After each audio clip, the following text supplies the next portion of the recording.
Perkenalkan, nama saya Maya Hafida dari Program Studi Hukum Tata Negara Fakultas Syariah. Di sini saya ingin menjelaskan tentang apa hermeneutika hukum.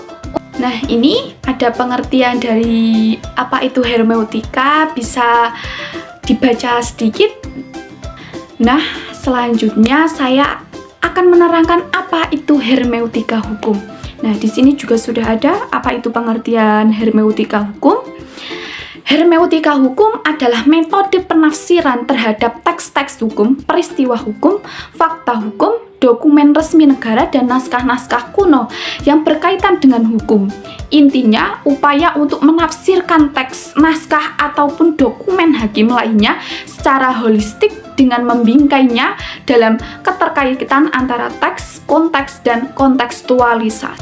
Nah, selanjutnya ada juga prinsip-prinsipnya apa aja.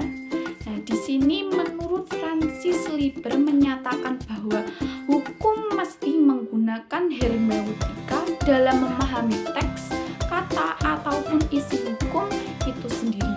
Bahkan seluruh ilmu hukum pengetahuan menurut Lieber harus menggunakan praktek hermeneutika ini. Lieber mengatakan tidak ada alasan bagi istilah atau hermeneutika ini untuk tidak digunakan dalam suatu ilmu pengetahuan di mana interpretasi dan konstruksi merupakan hal yang diperlukan. Ada juga objek-objek kajian hermeneutika hukum. Ada 4 objek kajian dari hermeneutika hukum, yaitu teks hukum, yang kedua naskah-naskah hukum, yang ketiga dokumen resmi negara, yang keempat adalah konstitusi negara. Nah, ada juga proses interpretasi hukum dalam hermeneutika hukum. Bisa dibaca ini proses-prosesnya.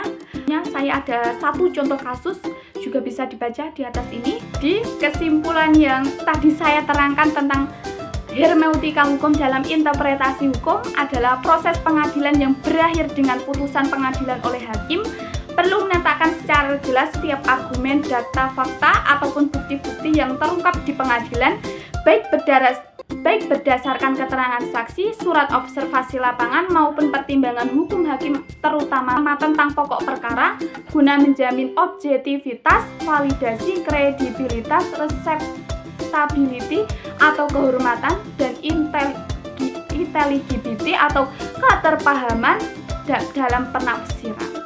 Terima kasih. Itu saja yang dapat saya sampaikan tentang apa itu hermeneutika hukum dalam interpretasi hukum.